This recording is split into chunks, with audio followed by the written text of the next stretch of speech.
नमस्कार, तुम्हा सगळ्यांचं स्वागत आहे वायडी बाबा के बोल या पेज वरती. आणि आज आपल्या सोबत गेस्ट आहेत शिल्पकार प्रशांतजी गोडांबे सर. नमस्कार सर. प्रशांतजी गोडांबे सरांबद्दल सांगायचं म्हणजे ते जे आर्ट्स मधनं त्यांनी त्यांचं एज्युकेशन कंप्लीट केलेलं आहे. आज ते जागतिक दर्जाचे एक शिल्पकार म्हणून फेमस आहेत. आज आम्ही ज्या ठिकाणी आहोत त्या ठिकाणच्या भरपूर साऱ्या मूर्तीज त्यांनी बनवलेल्या आहेत. आणि एवढ्या छान मूर्ती बघितल्यानंतर आणि तो मूर्तिकारच आपल्या सोबत असेल तर का आपण चान्स हरवायला हवा त्यांच्यासोबत गप्पा मारण्याचा. आणि खास करून वायडी बाबा के बोलच्या पेजवरील सर्व विद्यार्थ्यांसाठी आज ते गायडन्स देत आहेत कशा पद्धतीने ते त्यांचं एज्युकेशन घेऊ शकतात. सो सर, माझी तुम्हाला रिक्वेस्ट आहे की थोडक्यात तुम्ही तुमची छोटीशी जर्नी आम्हाला एक्सप्लेन करावी. ज्याला कोणाला चित्रकलेची आवड असेल शाळेपासून, त्यांनी चित्रकलेचं शिक्षण घेण्यासाठी जायला काहीच हरकत नाहीये. ओके. त्याच्यामध्ये पण लोकांना असं वाटतं करिअर नाहीये, पण खूप मोठं करिअर त्याच्यातच आहे. प्रत्येक प्रोडक्टची ऍड ही या आर्टिस्ट कडनंच केली जाते. अगदी बरोबर. आणि प्रत्येक ठिकाणी ऍड लागतेच. अगदी बरोबर. तर त्याच्यात तुमचं करिअर नाही असं होऊच शकत नाही. बरोबर. तुम्ही जे बोलताय ते अगदी बरोबर आहे सर. परंतु आजकालच्या तरुणाईला बघाल तर घरातले जे पॅरेंट्स आहेत किंवा आई वडील आहेत ते म्हणतात अरे चित्रकलेत काय करिअर आहे काय, हे आर्टिझम मध्ये काय करिअर आहे काय, अरे काहीतरी इंजिनियर हो, काहीतरी डॉक्टर हो, प्रोफेशनल हो आणि जॉब मिळव, हे काय चाललंय तुझं, असं बोलणारे खूप पॅरेंट्स असतात. मग अशा वेळेस त्या मुलांनी किंवा त्या पॅरेंट्सला तुमचा काय मेसेज असेल? पॅरेंट्सनी मुलांकडे बघावं, त्यांना कशामध्ये आवड आहे ते बघावं. जर त्याच्यात खरंच त्यांना चित्रकलेमध्ये आवड असेल तर त्याला खूप मोठं करिअर आहे त्याच्यात. बरोबर. खूप मोठं म्हणजे तुम्ही फिल्म इंडस्ट्रीमध्ये पण आर्टिस्टच लागतात. बरोबर बरोबर. डायरेक्टर वगैरे हे पण आर्टिस्ट असतात. बरोबर. आर्ट डायरेक्शन लेवलला, परत तुमचं ग्राफिक डिझायनिंग आहे त्याच्यात पण आर्टिस्टच आहेत सगळे. बरोबर. आता नवीन पण करिअर याच्यामध्ये आलेलं आहे, 3D प्रिंटिंग. बरोबर. इनग्रेविंग आहे, सगळं हे आर्ट लेवललाच जात आहे. अगदी बरोबर. आणि त्याच्या आपल्या आजकाल पॅरेंट्सला एकच असतं, इंजिनियर डॉक्टर कितीतरी पडलेत. आणि नंतर ते करून मुलं फ्रस्ट्रेट होतात. तेच करून सॉफ्टवेअर इंजिनियर तेच करायचंय फ्रस्ट्रेट होतात. आणि ज्याच्यात खरंच कला आहे ते तर क्रिएटिव्हिटी आहे ते नाही थांबू शकत तिथे. बरोबर. आणि आज तुम्ही बघाल ना, आज आता समजा मी कम्युनिकेशनला सुद्धा एक आर्ट मानतो आणि त्याच्यामुळे आज मी कशा पद्धतीने चांगल्या पद्धतीने एक अर्निंग करायला लागलोय. किंवा तुम्ही आर्टिस्ट आहात, तुम्ही मूर्ती बनवताय. शेवटी आपल्याला आपली आयडिया त्या मूर्तीमध्ये उतरायची, आपल्याला त्याच्यामध्ये एक असा जीव उतरायचा आहे की समोरच्याला ते आवडलं पाहिजे. आता ह्याच्यामध्ये पण तुम्हाला जर का कलेची आवड नसती तर हे अँगल पकडणं हे पण त्याच्यामध्येच आहे. एक्झॅक्टली. आता तुम्ही ग्राफिक डिझायनिंग केलं, कॅमेरा फोटोग्राफी हे पण त्याच्यामध्ये करिअर आहे. 4 वर्षाचा कोर्स आहे. बरोबर. उगाच म्हणजे त्या लेवलला आर्ट नाही जात ना. कोणतेही प्रॉडक्ट तुम्ही घेतलं तर त्याचं फोटोग्राफी पासून नॉलेज असतं.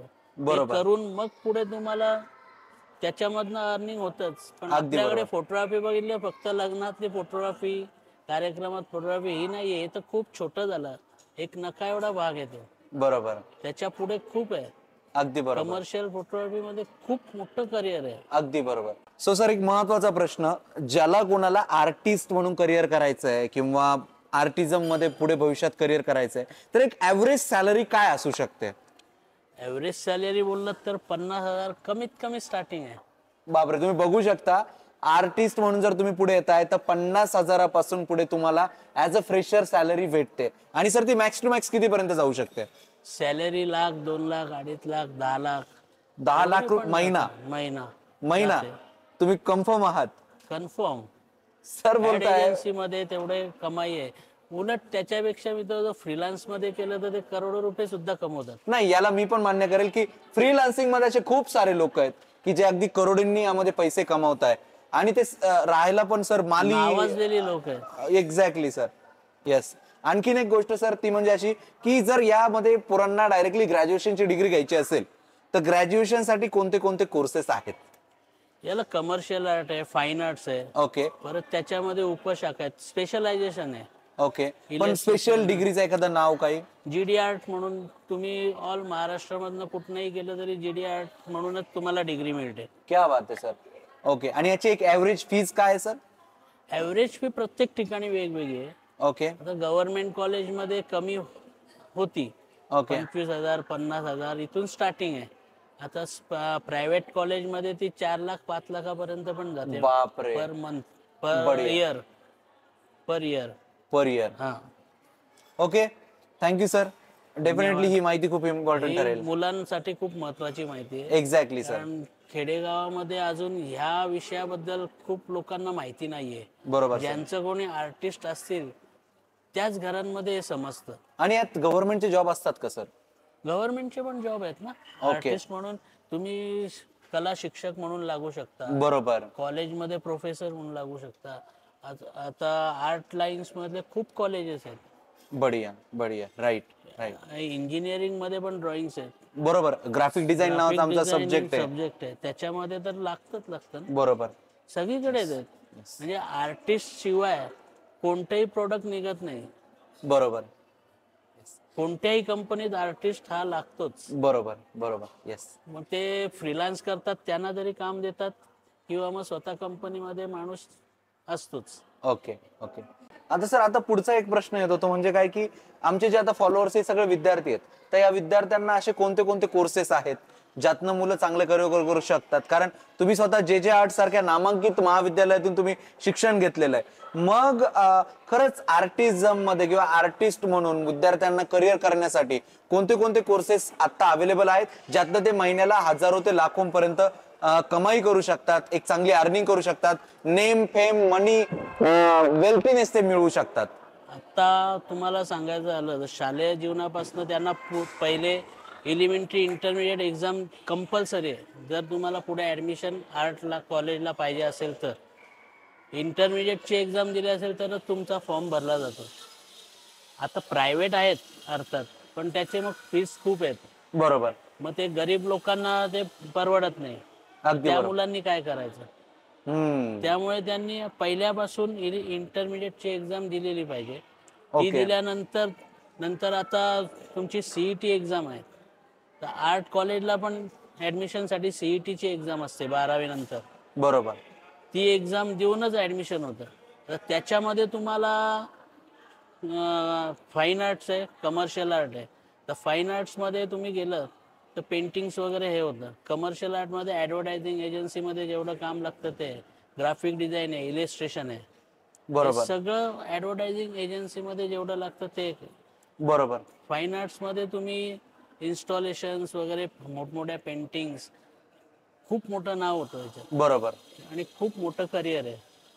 फक्त Perfect. तुम्ही मेहनत किती करता त्याच्यावर आहे. बरोबर. आणि तुमची स्टाईल काय आहे ते तुम्ही कसं डेव्हलप करताय ते. ओके.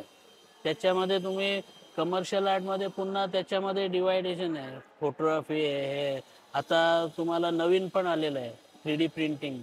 आता ते बऱ्याच जणांना माहिती नाहीये. बरोबर. मग आज तुम्ही डायरेक्टली स्वतःचा बंगला सुद्धा त्यातनं प्रिंट करून तयार करू शकता. किंवा तुम्हाला मोठमोठे प्रोजेक्ट्स असतात. बरोबर. आर्किटेक्ट लोकांचे, बिल्डर्स लोकांचे, त्यांचे छोटे मॉडेल बनतात. ते पण डायरेक्ट आतमध्ये छोटे छोटे पूर्ण डिटेल्स मध्ये मॉडेल बनले जातात. अगदी बरोबर. प्रिंटिंग बरोबर. तर ते पण त्याच्यामध्ये तर खूप मोठं करिअर आहे. आता तुम्ही बोलाल 3D प्रिंटिंग मध्ये, तर कोणतं प्रोडक्ट असं नाही का ते 3D प्रिंटिंग मधनं बनवू शकत नाही. राईट. इव्हन तुम्ही आता हे बघितलं, हो, हे ऍक्च्युली खूप छान आहे. असं तुम्ही 3D प्रिंटिंग मध्ये प्रिंट करू शकता. किंवा तुमची मूर्ती बनवायची आहे, ओके. ती 3D प्रिंटिंग मध्ये स्कॅनिंग करून प्रिंट होते.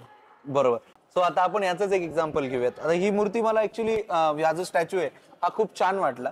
तर आता सिम्पल आहे. या स्टॅच्यूला व्ह्यूअर्स तुम्हाला काय वाटतंय तुम्ही कमेंट मध्ये सांगा.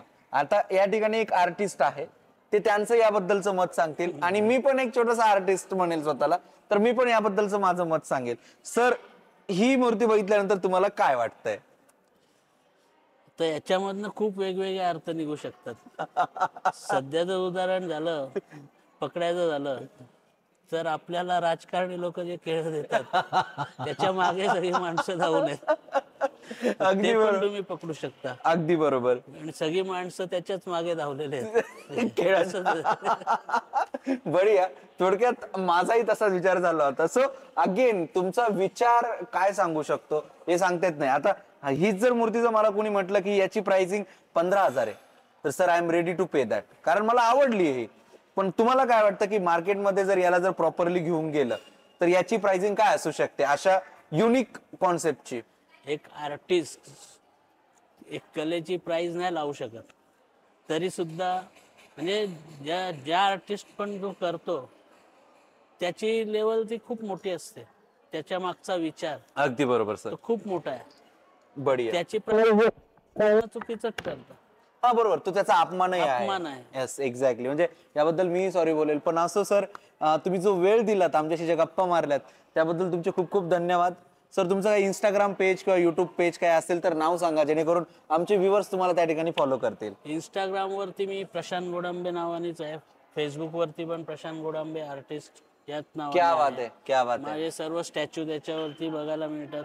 Sure sure sure. नक्की सर, खूप खूप धन्यवाद तुम्ही जो वेळ दिला त्याबद्दल. थँक्यू.